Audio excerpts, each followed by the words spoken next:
Hello Tubesters, it's Gav. Welcome to another one of my videos. This will be, I'll be doing not so much a paint along on this guy, just showing you bits and pieces as I go, I think.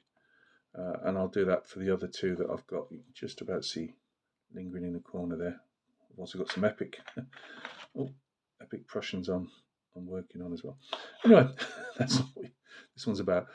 So yeah, I'm going to paint this horse, and I'll leave the last fella to see if I can do some type of, I won't say tutorial, but at least film it painting, or majority of it. But this has had a lacquer primer through an airbrush. The fella's been pinned to the horse and obviously glued. Some of them, out of the three of them, I've also touched up with a bit of acrylic primer where I didn't think it'd gone down enough, and I've probably put a tad too much lacquer in the paint itself to thin it, and it's very slightly shiny in places. It's not a problem. It's just I do prefer it matte. So yeah, mounted colonel from a Highland regiment, approximately 1815, British Army. So we'll see how he goes. Right, Tubesters, this is one base coat done on the horse, and it is a burnt umber from AK and a bit of black in it just to darken it up. I will say I really like this burnt umber from AK. The Vallejo one, which I use doing some of my smaller bases, it's a lot lighter than this, but this one's a really nice dark coat. You know, all companies do different colour paints, so I quite enjoy that one. So I'll be doing a second coat on this guy. I've also coated over all the tack, the harness work, or the majority of it, because it's a British, and British tended to be dark brown, roughly around that area for their leather work on their horses. So yeah, we're going to have another base coat on this, I think, and then we can start work on the more pleasurable bits of getting some life into the figure. Right, Tubesters, I've been putting some Vallejo chocolate on. I mean, again, just mix whatever browns you fancy, really. I want this horse to be fairly dark, but with some lighter tones in some of the higher places. I was looking at a horse that was in a paddock close to where I walk Nugget, and it's not exactly the same, but I'm just getting some ideas from that, really. So we'll be putting some lighter browns on the top, but I want them to be like a yellowy, sounds silly, yellowy brown, but something like that. I know what I want to see, even if I can't explain it. What I tend to do though with these with brush strokes like this is I'm using I'd use the Rosemary & Co. number 3. Where are we? So big, fairly decent sized one to do the base coating, and then a Rosemary & Co. Number 1 to do, and I'll use the number 1, still a fair size, for doing most of the highlight work on this. I'll put some textures in it, like some hair on it as well, just to give it a bit of texture. That's why I've filed out a lot of there was a lot of pitting in these casts of the horses anyway, a lot of pitting. I filed most of it away rather than try and fill it. And yeah, the odd little bit of pitting I'm okay with, because it'll get mixed in with the texture in that. So yeah, and that's what we've got so far.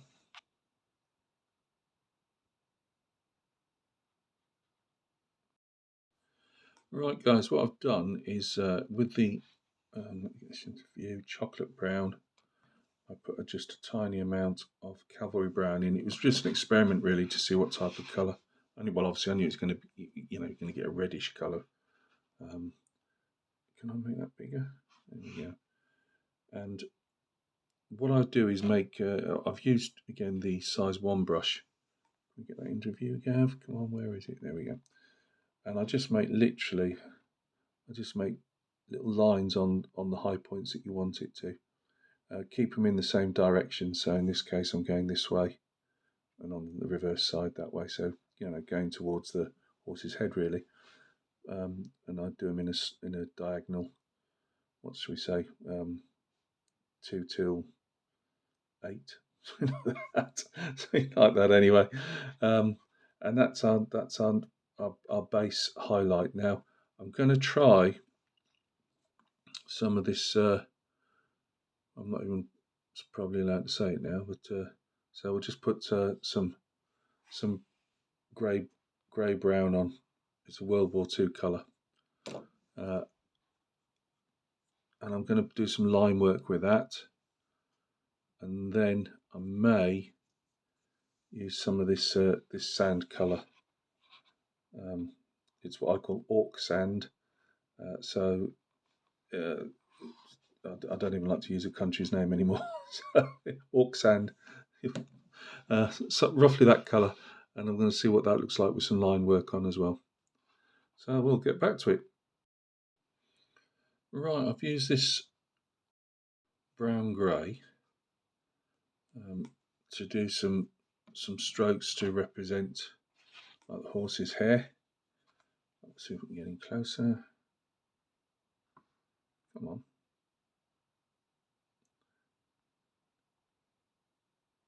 There we go. It's meant to be rough because it's supposed to show hair.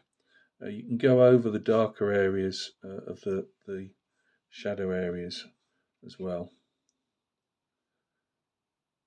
and then we're gonna just put some paint washes over it to actually like merge some of that hair in, just to take it down a notch so it's not all brush strokes.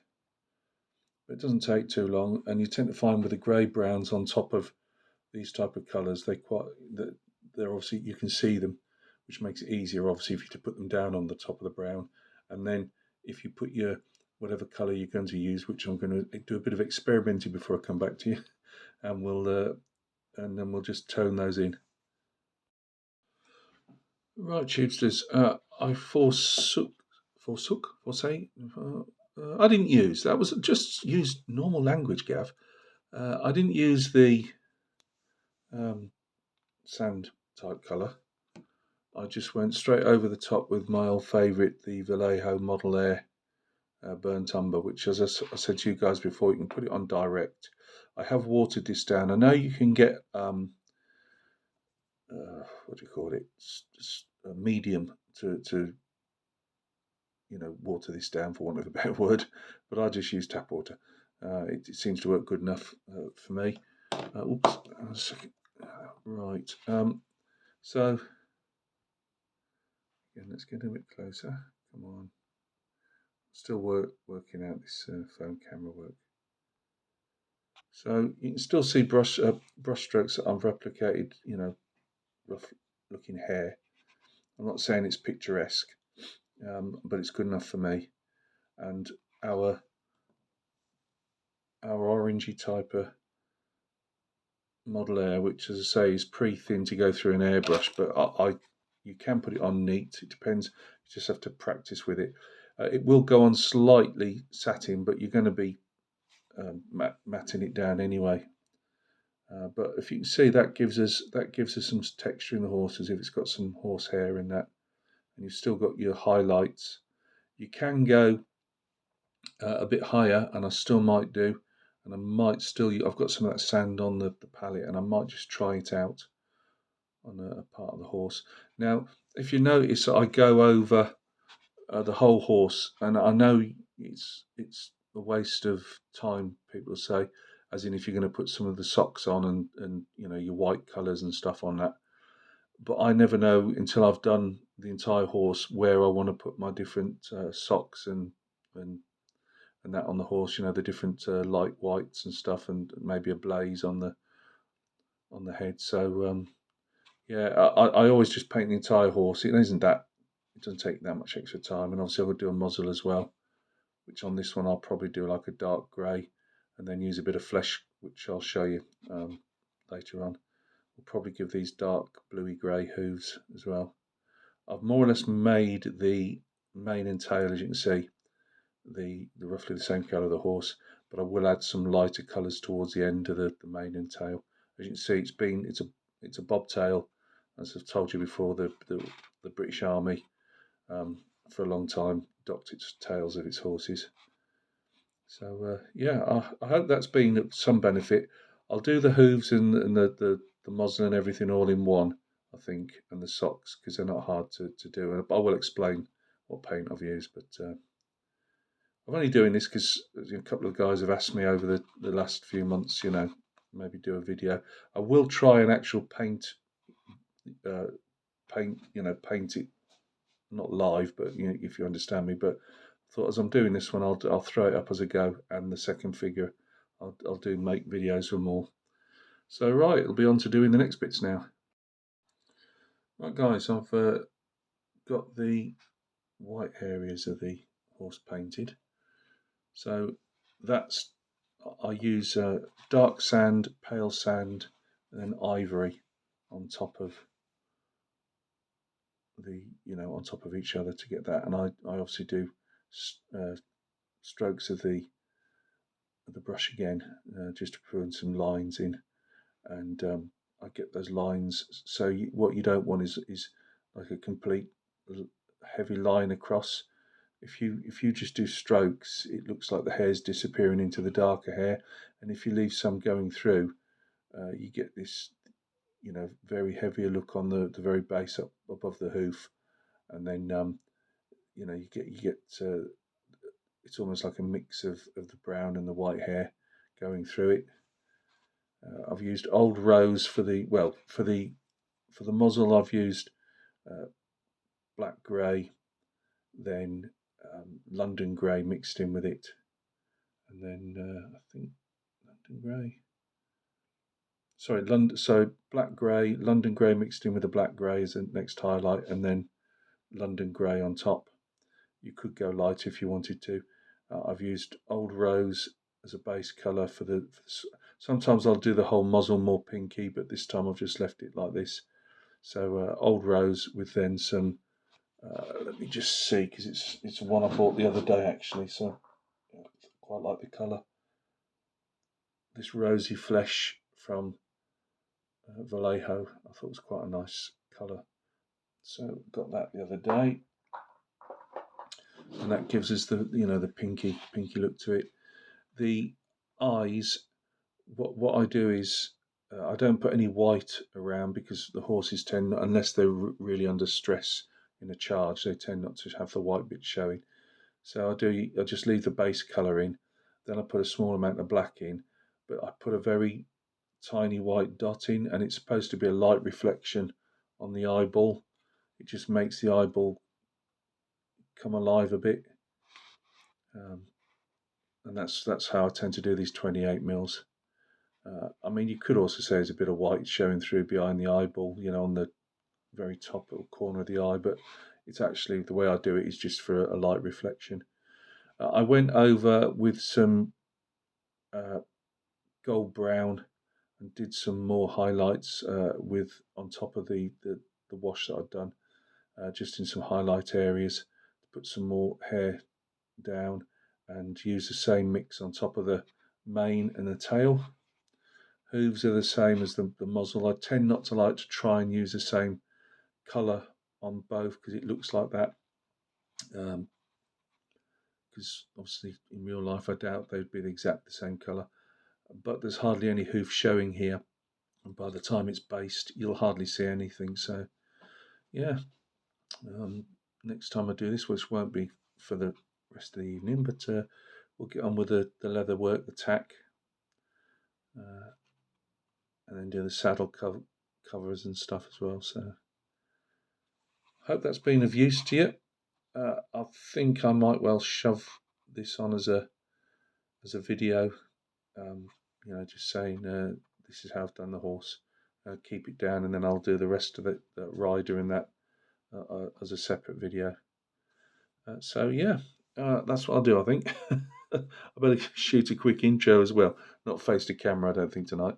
But I'll do a quick intro as well. But hope that's been of help to somebody.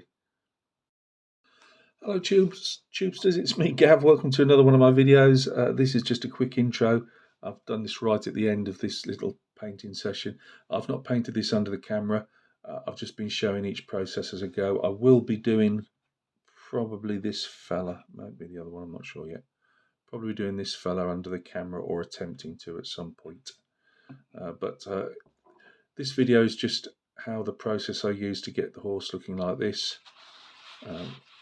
It's not overly spectacular, but some people do ask me how I paint the horses. I haven't done the tack yet. It's just a base brown that I've used on the rest of the horse. Anyway, that's all going to come up in the video. So thank you very much for stopping by and taking a look. Quickly, the horse is metal, 28mm Perry. I did do an unboxing of them a couple of weeks ago, I believe. So if you do want to see that. So thanks for stopping by and taking a look at this. Hope it's going to be of use to somebody. And I'll do some different colours on the other two horses I've got in this set, and show each one. And as I say, I will do one hopefully painting under the camera in sort of real time, if that makes sense. Thanks for stopping by, and hope you get something out of the video. Cheers.